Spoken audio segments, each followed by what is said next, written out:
Good afternoon. Welcome to our webinar series at the National Center for Integrated Behavioral Health on integration and the many aspects of providing integrated care. Today, we're going to be talking about a model for integrated care for complex patients. And I am Dr. Alexander Blunt. I'll be your host. And today our visiting expert is Dr. Andrew Valeris. Dr. Valeris, can you show yourself? There he is from the far north of New Hampshire.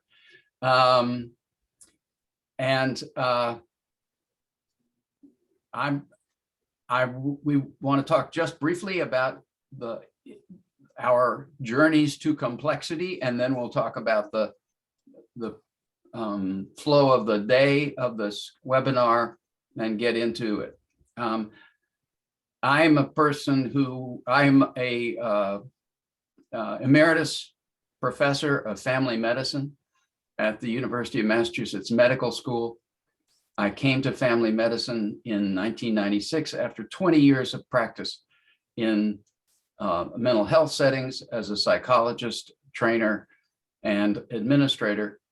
And I was trained in a systems model of care and of thought, which now tends to be called complex systems theory or complexity theory. At the time was being called cybernetics. Dr. Valeris, maybe you could talk a little bit about how you came to this work. Absolutely. Thank you, Sandy, and thank you for inviting me today. So my journey started in residency, family medicine trained, and I was lucky enough to match at the New Hampshire Dartmouth Family Medicine Residency, which was founded 20 years ago, over 20 years ago, purposely to teach complexity to family physicians. The thinking at the time was that the skill set needed to be expanded beyond the medical science of family medicine and really looking to incorporate this integrated approach that required teams. I was very struck by this teaching and went full bore and decided to stay on for an extra 2 years for what was called the Leadership Preventive Medicine Residency, which is really a quality improvement focused program where you got a year to plan a project and another year to implement the practicum, which is some of what I think we'll be talking about today. During the time of this project was really looking for who are the people, who are the ones looking at integration, who are the people looking at team-based care in order to address complexity, in order to address the complex problems that we were facing on a day-to-day basis. And that's where I found the Collaborative Family Healthcare Association, which meeting with them and really understanding that systems approach of care, and have really made it my career ever since. My main job at the Family Medicine Residency is teaching complexity to the family medicine residents, and through the Leadership Preventive Medicine Residency, thinking about how do you think about complex adaptive systems from a leadership perspective, and how do you integrate that thinking for leadership decision making. So that's what brought me to the rabbit hole of complexity, and we'll talk to anyone who's willing to hear it. I'm glad to be here to share it with the audience today. So today we're going to use slides very sparingly. We'll have a couple or three at the beginning, and then mostly it's going to be an interview format between Dr. Valeris and I. We welcome questions, but to ask a question, use the Q&A icon at the bottom of your screen, and we will address those questions in the last 10 minutes or so of the hour. Let me start out by showing you a couple of slides about the population that I think we're talking about, and then we're going to go much more deeply into Dr. Valeris's experience. So I'm sharing my screen and I'm giving you the slide. So in 2018, 2019, I was writing a book, which eventually was published and called patient-centered primary care. And in doing that, I wanted to focus on the population of patients who caused the most stress or the most difficulty to primary care, the places where people would, for providers of all kinds of primary care services, would be most likely to be willing to try something new, something that they didn't do every day. And so I found 3 different literatures which seemed to be the folks I was talking about. One was a literature on complex patients, and those were generally defined as people with multiple illnesses, both medical chronic illnesses and behavioral health issues or challenges, who utilized a great deal of services without getting a corresponding benefit, what my friend C.J. Peek calls the overserviced and underserved. There's another literature on folks who came from low income background, tend to have low education attainment. Often they were people who were who also coped with bias or racism on a daily basis, and especially in their encounters with the medical system. Then there is a group of patients, different literature, with trauma histories as shown through the adverse childhood experiences screen and or their PTSD symptoms. Statistically, as I looked at this, it seemed that these were mostly the same folks. I called them multiply disadvantaged patients to try and reference all 3 of those literatures, but that's not a term that I think anybody else uses. But the 3 literatures overlapped in a number of ways. So each literature describes the people they're talking about as in all of these ways. So for the folks that each one is describing, there's an increased incidence of depression, anxiety, unexplained medical symptoms, substance use disorder, multiple chronic illnesses such as diabetes, osteoarthritis, lung disease, metabolic risk markers, hypertension, heart disease. These folks tend to cope with homelessness or insecure housing and often have problems with the social determinants of health. When professionals relate to these people, they often find that the patients have significant difficulty forming trusting relationships with health professionals. In fact, they tend to be actively suspicious of health professionals and of essentially people who tell them what to do. They are, the health professionals often find themselves more frustrated working with these folks. They experience extra stress in providing care, and they definitely underestimate the incidence of trauma. There is not a lot of literature yet on what is particularly effective for these folks, but what I found in all 3 of these literatures was that to the degree that the health professional is committed to helping the patient become a partner in their care plan, it increased the effectiveness. That health professionals taking a strength-based approach increased effectiveness, and that it took a team to provide good care for these folks. Let me pass this to Dr. Valeris with his slide to talk about how you have helped, how you think about these folks.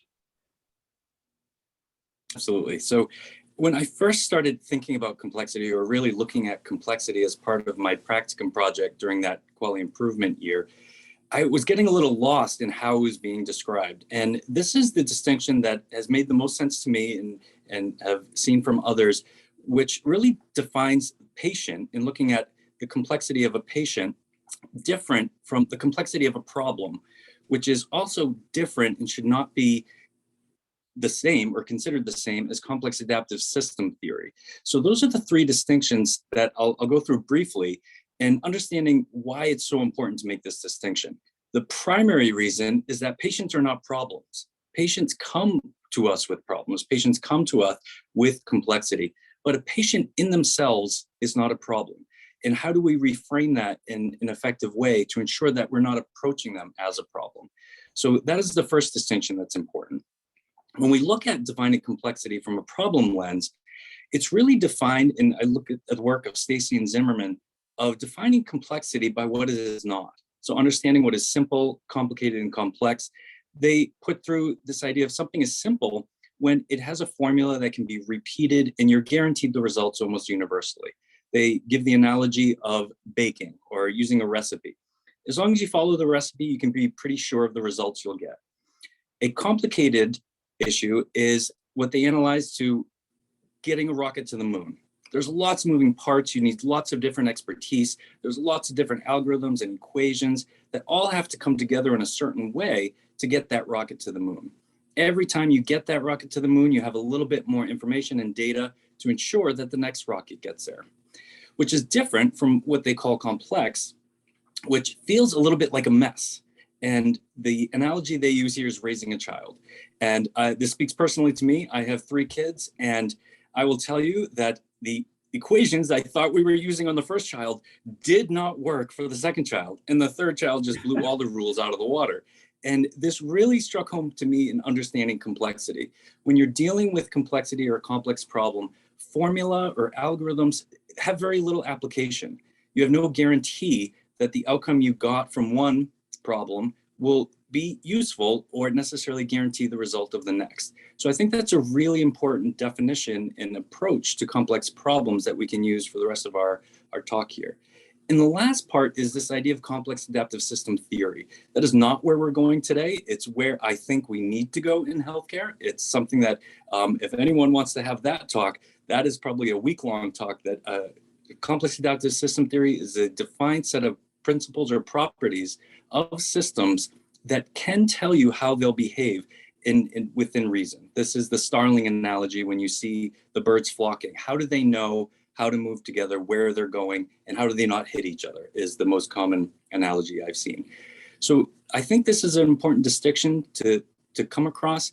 Complex adaptive system theory has been evolved from ecology, but it's now used in economics. It's now used in multiple other disciplines.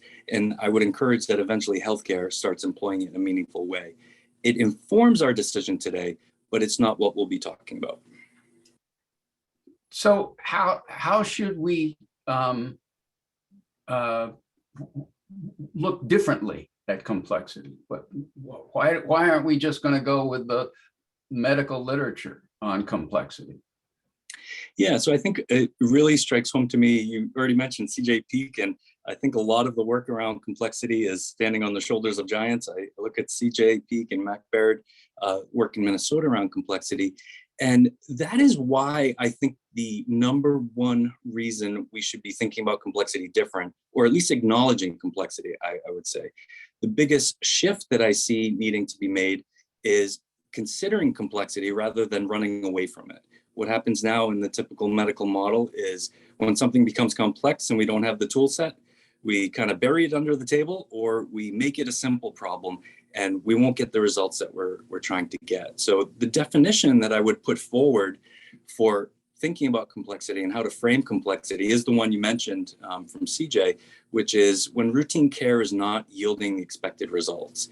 If we use that global frame, suddenly we see a lot of what we're dealing with in primary care and in medicine in general are not getting the results that we want, but we keep hammering it with the same old tools. So I think that's the primary reason to create a frame for complexity and naming it in order you can use the right tools to approach it. So you talked about the medical thinking about complexity. Say a little bit more about other ways of thinking about or identifying these folks. Yeah, so I think the point I want to get across here is this is not medical model bashing. This is not trying to refute or deny the usefulness of the medical model when it's appropriate. I think the main point here in the shift towards another frame is the medical model within the healthcare system right now is necessary, but it is not sufficient to meet the needs of our patients.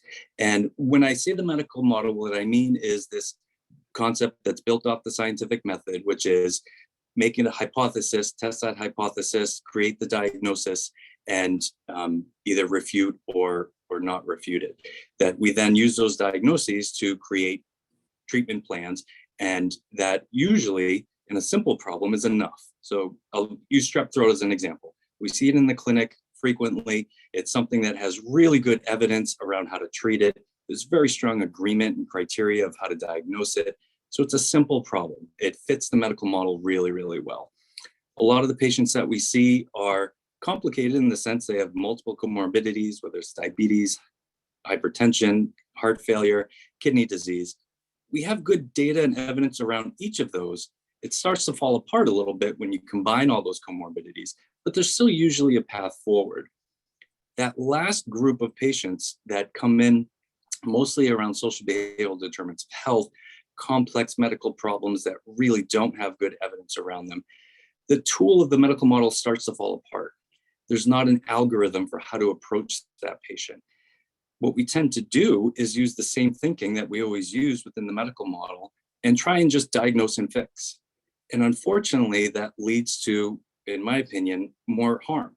And what ends up happening with these patients is we just keep hammering them with the same tool, and they end up getting more diagnoses, they end up getting more CT scans, we add more medications to their list, we have them see yet more consultants, but are not getting any improved results. So I think that's the most important reason why we need to frame this differently, right, is to at least call it what it is and say, these patients are presenting with very complex problems. The patient is complex based on what I'm feeling and not getting the results that I'm looking for as a starting point. Right. And then while you were saying the more diagnoses, the more, I'm thinking of someone who has to take 2 buses across town and has difficulty dealing with his or her children, and that every one of those meetings is a stress on the patient. And after a while, they also become known for not showing for their meetings. And we begin to identify them as not really very adherent, because we're doing all these extra things for them and giving them all these extra tests and so forth, and they're not showing up for them. And so we start to get a little alienated in relation, we meaning medical health and mental health professionals. So what have you done sort of in your site that in Concord to begin, actually, it's not Concord, it's Concord, I'm sorry. In North Carolina, it's Concord. Yeah. To begin to approach things differently. Yep. So we acknowledged the use of the medical model, and we also started to recognize the catch-22 it was creating. So our previous methods of identifying complexity were within this medical model of if someone was found to have polypharmacy, if they were found to have multiple comorbidities, if their utilization rates showed that they just weren't getting what they need in the moment, it identified them through our electronic health record as someone who was complex. I would say it's not necessarily defining them as complex, it's defining what the medical model is doing to them. So they may be complex, but it's creating a list of patients that all that tells me is we're not meeting their needs in an effective way. We took this data and said, that's one way of defining complexity. That's on how payers or institutions will create risk models for patients. So that absolutely has a purpose and a role.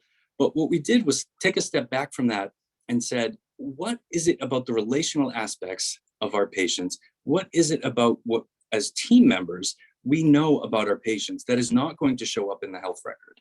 And universal approach that we took just for 1 month we had during our team meetings and gave everyone their patient panel. So at the family health centers here, we have a suburban site and a rural site.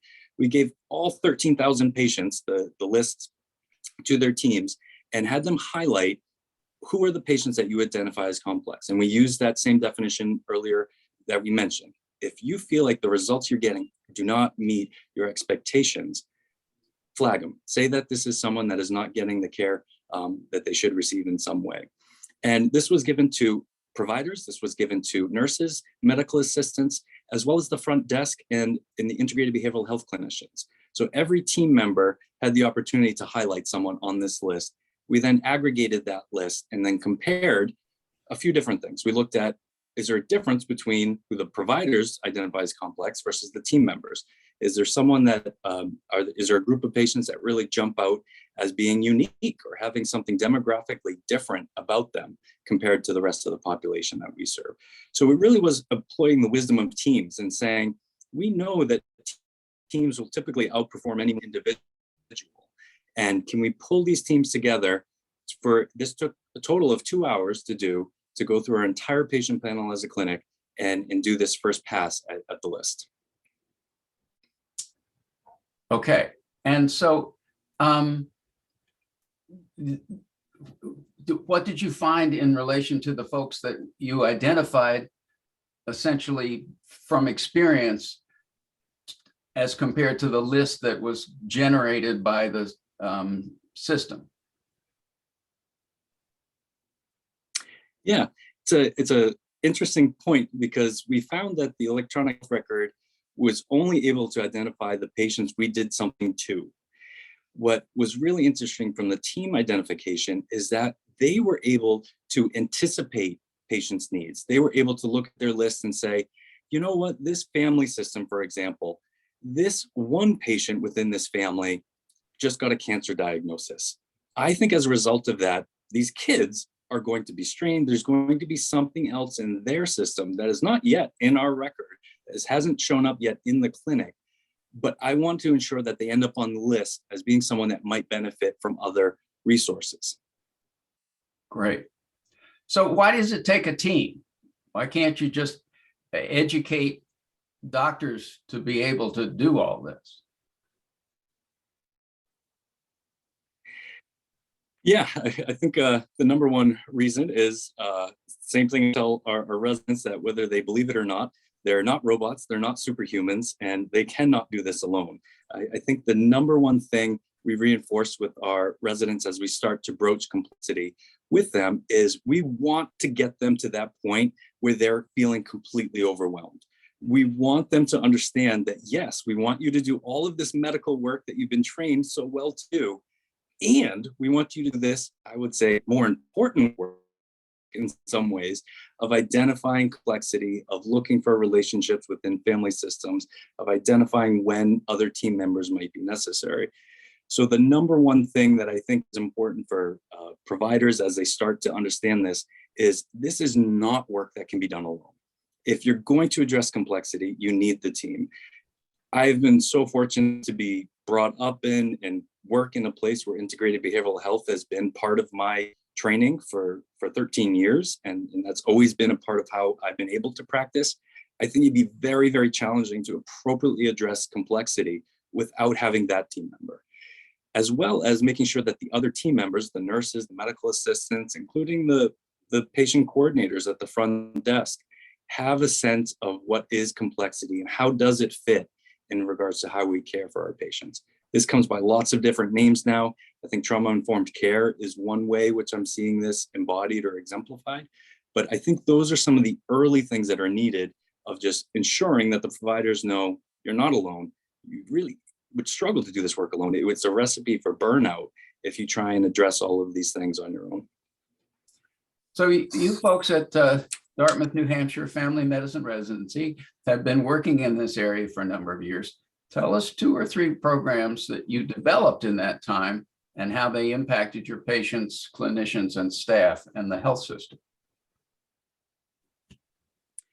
Yeah, so the number one initiative, the thing that kind of got us started down this track of once we understood complexity was something we should be not shying away from, but rather should be approaching, there was a leadership preventive medicine resident named Laura Council, who started a process of looking at the electronic health record and trying to identify a methodology for capturing the patient's narrative in a meaningful way that allowed for their complexity be known, but more importantly, their story, their relationship with the healthcare system, their relationship with their team, and really have it accessible across the team members.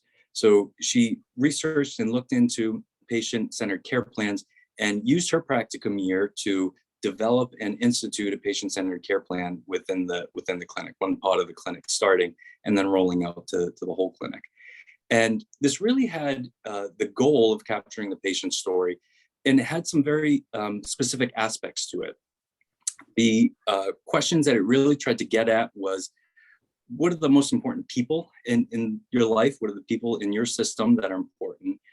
What do you want the team to know about you? So from a patient perspective, inquiring with them, what is something that you think the team should know about you up front? And the other aspect was, what does the provider want the team to know?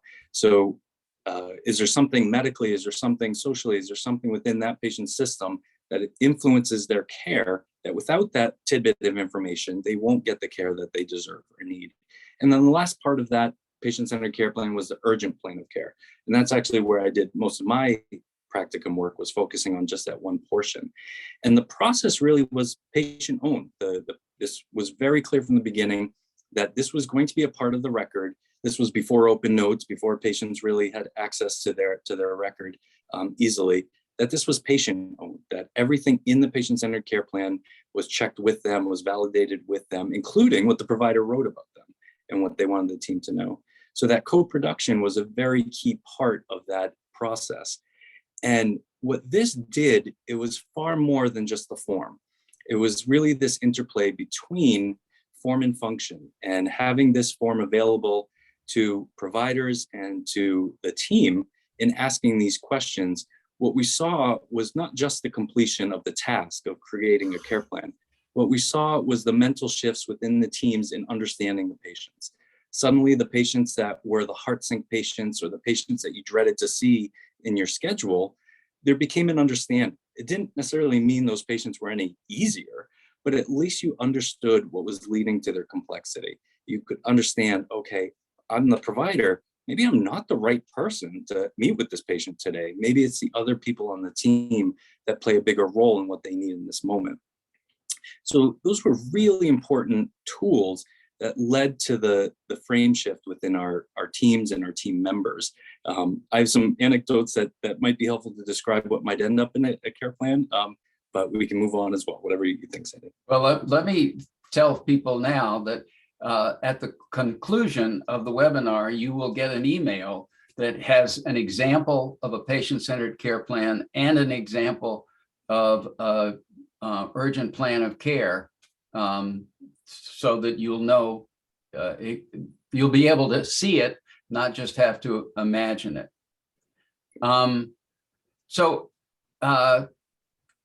Can you talk a little bit about how the urgent plan of care came into being? And maybe I should put up the slide.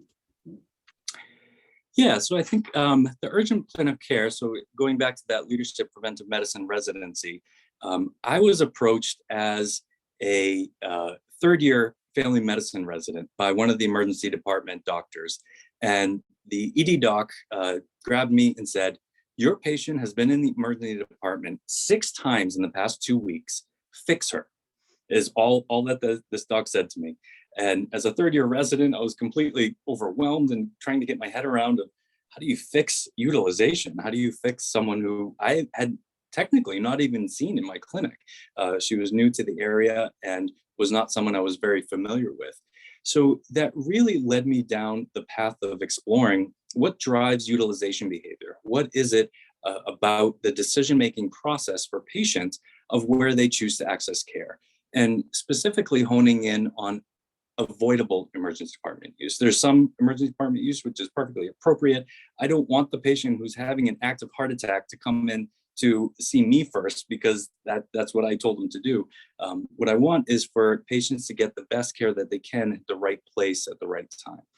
For a lot of the patients that were using the emergency department, it was not appropriate use. So we started by identifying who are the high utilizers. So we used the national definition at the time, which was 4 or more ED visits within a 12-month period. So where that number comes from, it's 10 times the number of the average ED use in the general population. So that's where that 4 number started.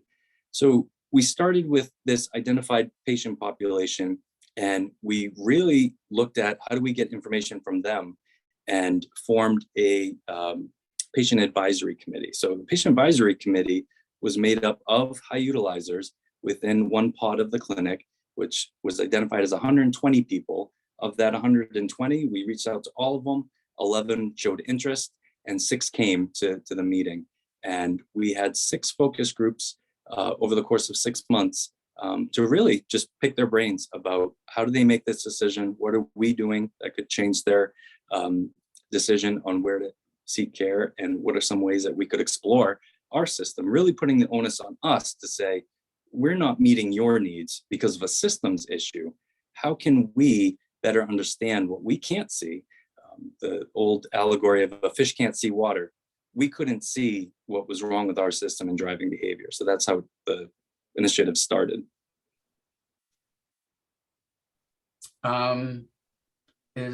Should I show the slide of the triage? Read at that point? Okay. I think that's a really salient point of one of the items that came out of the patient advisory committee. So this was the beginning of the process, and of the 6 high utilizers that joined us. And we asked early on, what were some of the barriers to care that they saw at the Family Health Center? And one of the early comments was, well, when I call for help, it seems like you're just putting up walls because you don't want us to see the doctor. And when I first heard this from the patient, I said, that doesn't make sense. We're here to see patients. We're here to bring you into the clinic. We're here to provide your care. And but based on that reflection, and at the time, every other person in the room agreed and said, I don't even call anymore, basically was what they said. So we went to our nurse triage system, and part of the LPMR process is developing a process map for part of the initiative you're looking to improve. And this is shown as an example, not to run through all of the details, but really just to highlight how complex our nurse triage system was at the time.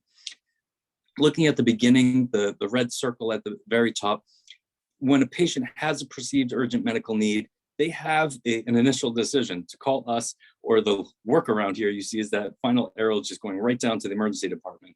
But if they do decide to call us, these were all the different decision points that they would have to go through to eventually get their answer question addressed. So eventually the nurse would speak with a patient if they ended up in the triage system. And this is where it got really interesting, because just providing this data back into the system and letting the nurses know, hey, guess what? This group of patients feel that nurse triage is a barrier to their care. And in fact, some of them aren't even calling because of the system we created. That they started to look into the system themselves and started to inquire, what is it that's not working? And one of the nurses had a really interesting reflection, which is the bottom circle, red circle highlighted here, that some of the patients that were given home guidance, or were told, you can be okay at home, you can proceed with home care, you don't necessarily need an appointment, and we don't think you should go to the emergency room. She was noting that a lot of these patients were going to the emergency room anyways. That, and to be blunt, she was a little frustrated. She said, I told them to stay home. Why did they go to the emergency department? They did not need to go to the emergency department based on my recommendations and triage. So she added a question into the system, basically. She not only asked, do you understand the recommendations, which she always did as part of the process? She asked a follow-up question and said, do you agree with this plan? And not surprisingly, quite a few patients said, no, I don't agree with the plan that you've just given me. So that led her to understand it's not the medical recommendation information here that they're seeking, something else beyond just the science of what's going on with them. And she was able to identify a process and said, you know what, you don't need to be seen, but you seem concerned and it doesn't seem like you have what you need to feel comfortable at home with this. So let me see if I can get you in for an appointment or have the doctor call you. And that greatly relieved the patients that previously were just going to the emergency room and started to open up a system where patients could call into the family health center and get their needs addressed universally. Okay. Let me come back here. So how did, give us an example of how things changed with an example of taking a little bit more look at the context and at the patient's desire saves ED utilization. Sure, absolutely, and that's what I would be interested in on this webinar is what do you do? How do you make this happen? And that's really where the urgent plan of care came into play. That the urgent plan of care was co-created with the patient advisory committee, and we really looked at what are the most important questions we should be asking. Not what it says to ask in the triage book, or not what we've been trained as physicians to ask about your symptoms. What are the questions that we're missing? So that was really the incipitus and what drove the creation of that specific template. And when I look at that template, there's a couple questions that jump out as being most important. And the urgent plan of care looks at initially what are the aspects of your symptoms that are concerning to you. And the most important question is, what are the symptoms that are worrisome to you? Why do they worry you? And getting that nugget of information. And the other parts of the urgent plan of care look at who's on your team, who do you feel best knows you, who is best helpful at addressing your concern. And the last part is, what is the detailed executable plan that you would want to see in place in what time frame?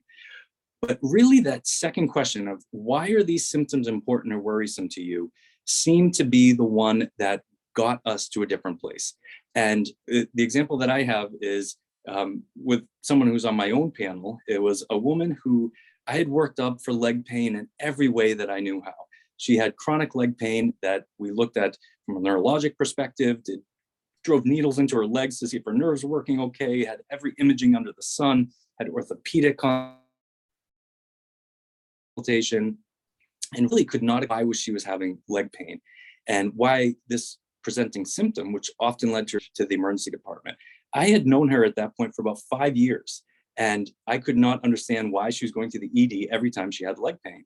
And it wasn't until I asked this question as part of this project, why are these symptoms important or worrisome to you, that she revealed that when I have leg pain, I have thoughts of hurting myself and I don't want to be alone. So I go to the emergency department just to be safe. And it was just this mind-blowing moment for me of how did I miss this? And I missed it because I didn't ask the question. And asking this question opened up that part of her system, of the internal rules that she was using to make decisions that we now had access to. Having access to that information helped us realize she didn't need me.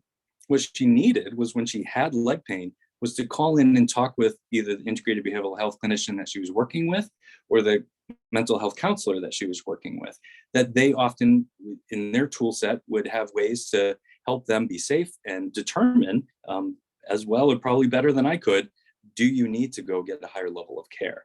So her part of urgent plan of care was when she has leg pain, she calls us and she asks to speak with her counselor. That's a great example. We had a similar example. We had a person we discovered who 70-year-old man with COPD and some anxiety who had been to the ED 22 times in 6 months. And nobody knew that until we got the report, because every time we saw him, he was chipper and seemed to be doing fine. And after a couple of big group meetings and with his provider and the care manager and the behavioral health folks and a couple of home visits, we discovered that The cause of this problem was that his brother, also in his 70s, had gotten a girlfriend. And in the old days, before the girlfriend, his brother was home all day. And so when he would start to worry about his breathing and start to get anxious, his brother would say, "You're fine, settle down." Yeah. And he would settle down because he would be less anxious. His breathing would get better. He'd be okay. When the brother left and was at the girlfriend's all day, no one helped him when he started to worry about his breathing, and he ended up at the ED. It was a pretty easy problem to solve, but it took a lot of energy to figure it out because we were doing our usual routines. We changed his meds, we gave him instructions, we did all that didn't help. Let's go back to some of the data that you've collected in doing this. Just show your slide here. I guess, well, wait a minute. I went there first and I shouldn't have because I have to share my screen. While you're pulling that up, Sandy, I will say that the story you just provided is a great example of complex adaptive system theory. Yes. Of just having that relationship be so key to that person's system, and then have that agent essentially removed from their system. The system emerges differently. It behaves differently. And right. Your brother gets a girlfriend. How could that possibly have an impact? Well, it sure can. Yep.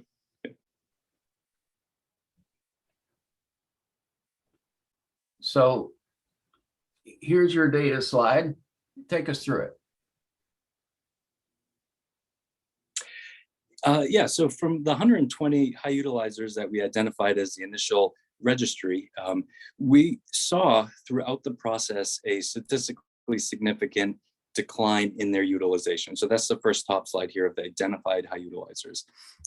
So we're trained as part of LPMR that it's not data unless it's on a statistical process control chart. So that's what you're seeing here with the upper and lower control limits being the dotted lines. So part of this thinking was recognizing that with utilization, there tends to be a regression to the mean. And we saw this within our patients. Patients aren't always high utilizers. They end up in crisis. Their brother gets a girlfriend and something happens to create that utilization for a little bit, and then it tends to fade away. So we totally understood that some of this decline was in this identified subset, regression to the mean. We saw the rate of utilization go down. That's the chart on the bottom left as well. So two different charts, one looking at the number of visits and then the bottom chart looking at the rate of visits. What became really interesting is when we looked at our interventions, which were the patient advisory committee, the urgent plan of care, and instituting these, they began to spread within the clinics. So they weren't just applied to the high utilizers that were previously identified. It became a rolling enrollment. So if you became identified as a high utilizer, you got this intervention as well. And what we saw was towards the end of our data collection, we saw a decline in their utilization as well. And this was really fascinating to us and showed us that this change was creating a system change as well, especially when we compare it to the bottom right chart, which looks at our control pod that did not go through this intervention. They were seeing the same tracking that we saw across the clinic and across our health system as a whole, which was continued increased rates and utilization. So this really showed us that something was happening as a result of these interventions. But really the data that I would point to was the patient advisory committee members that towards the end of our meeting and end of our 6 months and end of time that we worked together, the advisors announced to the group and just said, hey, do they know we're on this group? Do they know we're part of this advisory committee? And I informed them, I said, no, this is not part of your medical record. That wouldn't be appropriate to identify you in your chart as someone who's helping us out in this way. And she just got this big grin on her face and started smiling. I was like, what is it? And she responded, she said, I just realized we did something. And I explored more with her. I was like, what do you mean? And the transcripts were just gold here when we look back on this. And she said, I called the other day and I haven't called the Family Health Center for almost 5 years because previously I felt like no one really listened to me when I had my bronchitis.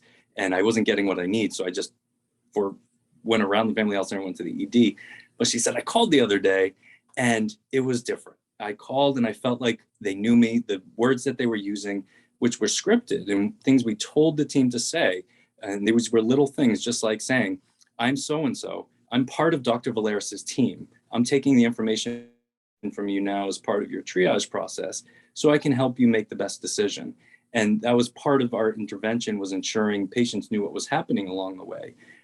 But she said, I think I did that. I think we did that. So she had this reflection that she impacted the system, not just for her, but for all of the patients. And she became proud of that process. So I think between the data and what we saw from our team members and what we saw from this small subset of patients, they felt a palpable difference. And I think if you had to have a word that described the kind of difference that you made iteratively through many different kind of interventions, it was partnership. You built a partnership with patients that often health professionals feel extra alienated from. And it turned out the partnership was possible. And that made everybody feel a good deal better about healthcare, both the professionals and the patients. Is that a fair statement? I do, and I think it fits with the ethos of Lower Council's original project, that's what she was looking for. While our electronic health records have gotten better and there's more input into them from patients, there still isn't that great way to identify that partnership in one place. So I think that's where form and function really came together. And the care plan and the urgent plan of care, they were just guides to the dialogue. They were just guides to force that conversation to happen. And once the conversation happened, hopefully both were changed, the patient and the team member. Okay, well, I think we're going to open up the questions here and see what people would like to ask.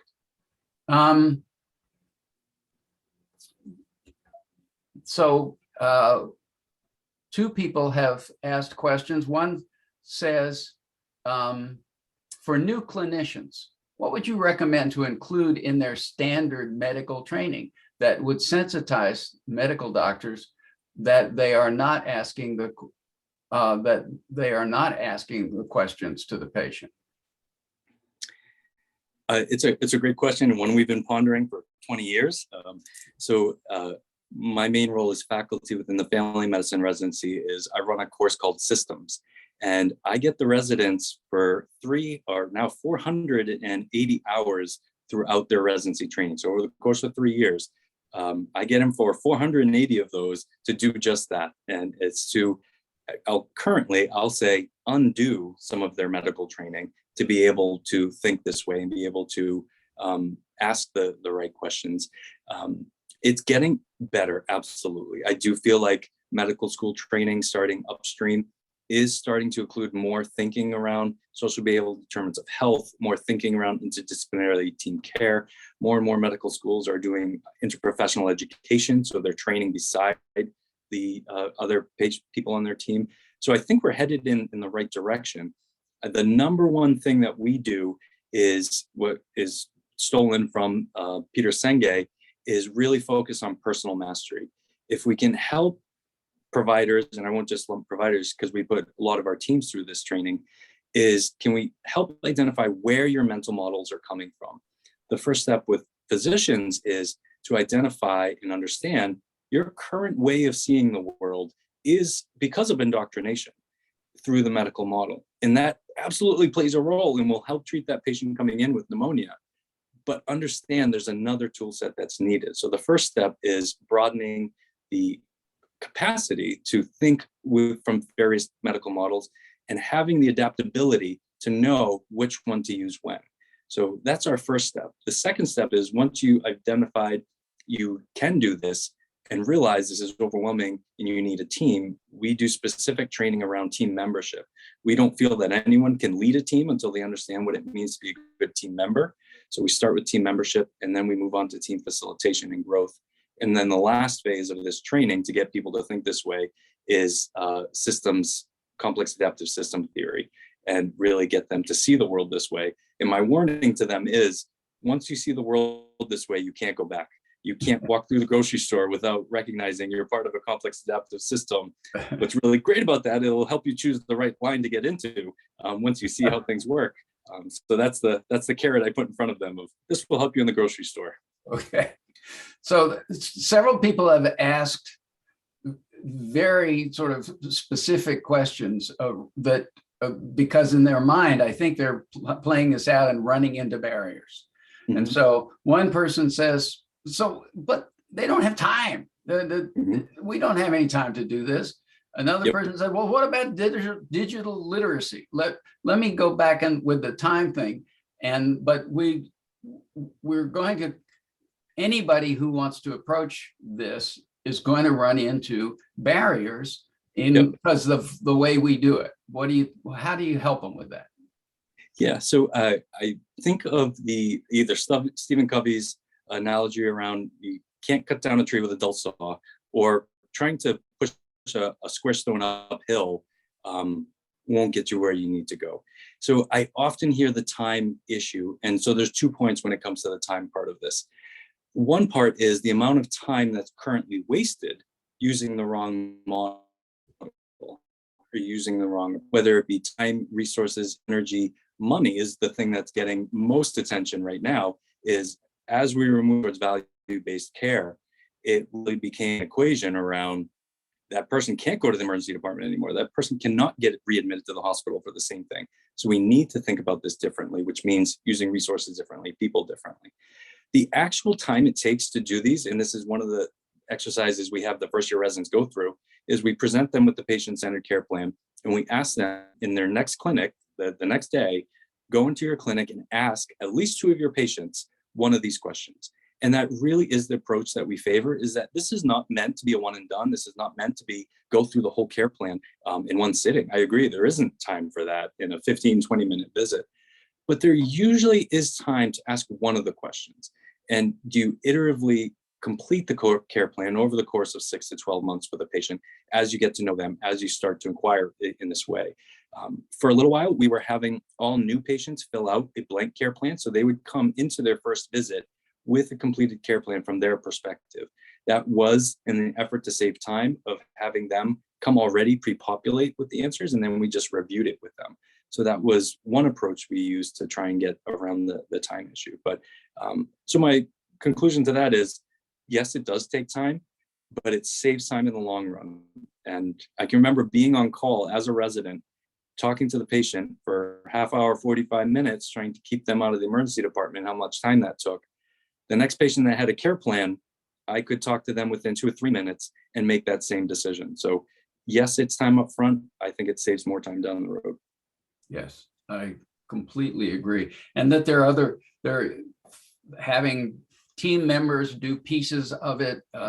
We would often have the team member help interview the patient for part of it, and they would do, and then interview the provider. But we would all sit together at the end to say, did we put it together right? And that wouldn't take any longer than a regular visit. And in the process of that, asking those kinds of questions, it's already transitioning the relationship of the provider to the patient. It's all because the patient is hearing questions that they never heard before, right, and that they react to very positively as a group. It's very powerful. But people nowadays are on a lot of telemedicine, and they want to know, how can you, what do you do with the digital literacy? How do you do this over telemedicine? That's a really good question. We haven't gone there per se specifically for telemedicine. It's incorporated into our visits, meaning as part of our electronic health record, anyone has access to just click a button and create a care plan. So we don't distinguish whether it's live or over the phone or via video health. So it really is just part of our system that can be accessed and utilized in the moment and ad hoc. And a couple of people are saying, what is the role of behavioral health here? One question is, can you do this without a behavioral health component already integrated in your practice? And another one is, well, so what's the specific role of a behavioral health clinician in this process? Yeah, the first one is a hard one, I think, because there is some ethical aspects to that of in some ways we're screening. If we look at this as screening for complexity is one way. And I look at some of the established tools for that, originally the Minnesota Complexity Assessment Method, the Patient-Centered Assessment Method. Anytime we're providing a screening intervention, it should be backed up by an ability to address the issues that come up from that screening. So I will say we did have a little bit of an issue where we started screening everyone for social behavioral terms of health, really delving into these levels of complexity. And we realized we do not have the resources to address everything all the time. So that's when we did take a little bit of a step back and say, okay, how do we identify the most vulnerable? How do we pick a specific population that could benefit from this, and look really at the Medicaid population for this. The second part of that question is, what is the role of integrated behavioral health or behavioral health in general? It is essential. It is paramount. When you delve into complexity, you realize how much of that complexity is intertwined with mental health, how much of that is intertwined with the social behavioral determinants of health. In our clinic, the integrated behavioral health clinicians are really the go-to people for both. They're the kind of the front line. They're the people that really stratify what's going to best meet this need. We started to create markers within our complex adaptive care plans, where when you're creating one, we're asking providers to just click a button. Why are you creating? Is it because of medical complexity? Is it because of social complexity? Is it because of the system? So there's a button there where you can click to say, our system is creating this complexity and we need to address this. The intent of this is to be able to do a meta-analysis a couple of years from now to say, where is our complexity? What are the domains that we need to identify so we can provide those resources? My gut tells me the biggest domain and the place where we're going to need the most, especially with the fourth wave of COVID, which I'm already feeling with the increased anxiety, depression, suicidality in my teen population, is mental health is going to be probably the number one player. And I don't want to put myself out of a job, but probably even more important than what I'm doing.